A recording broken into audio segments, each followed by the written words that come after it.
ఈరోజు రాయలసీమ స్పెషల్ ఉగ్గాని చేసుకుందాం. అందుకు కావాల్సిన పదార్థాలు: బొరుగులు, ఉల్లిపాయలు, టమాటాలు, పచ్చిమిర్చి, కొత్తిమీర, పప్పులు, కొబ్బరి, ఉప్పు, అల్లం, కరివేపాకు, పోపు దినుసులు, నూనె. ఈ పప్పులు, కొబ్బరి, కొత్తిమీర, పచ్చిమిర్చి, అల్లం, ఉప్పు అన్నీ కలిపి గ్రైండ్ చేసుకొని పెట్టుకోవాలి. ఉల్లిపాయలు సన్నగా కట్ చేసుకొని పెట్టుకోవాలి. టమాటాలు సన్నగా కట్ చేసుకొని పెట్టుకోవాలి. తర్వాత పచ్చిమిరపకాయలు, కొబ్బరి, పప్పులు, కొత్తిమీర, అల్లము, ఉప్పు అన్నీ కలిపి గ్రైండ్ చేసుకొని ఇలా పొడిగా చేసుకోవాలి.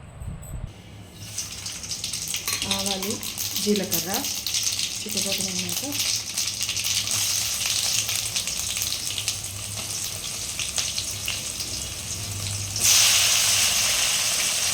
బొరుగుల్ని ఇలా నానబెట్టి పెట్టుకోవాలి.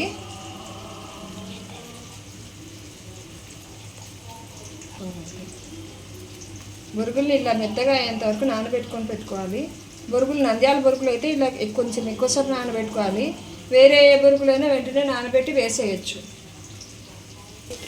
ఉల్లిపాయలు, టమాటాలు ఫ్రై అయిపోయినా ఇందులో పప్పులు, కొబ్బరి, పచ్చిమిర్చి అన్ని గ్రైండ్ చేసుకున్న పేస్ట్ పొడి ఇందులో వేసుకోవాలి. వేసుకొని ఫ్రై చేసుకోవాలి. ఇందులో పసుపు, కరివేపాకు వేసిన క్లిప్ మిస్ అయిందండి. పసుపు, కరివేపాకు కూడా పోపులో వేసుకోవాలి.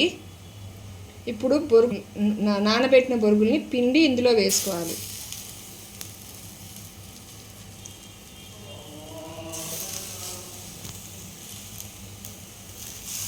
బాగా కలిపేసుకొని కొద్దిసేపు మగ్గనిచ్చుకుంటే ఉగ్గాని రెడీ అవుతుంది.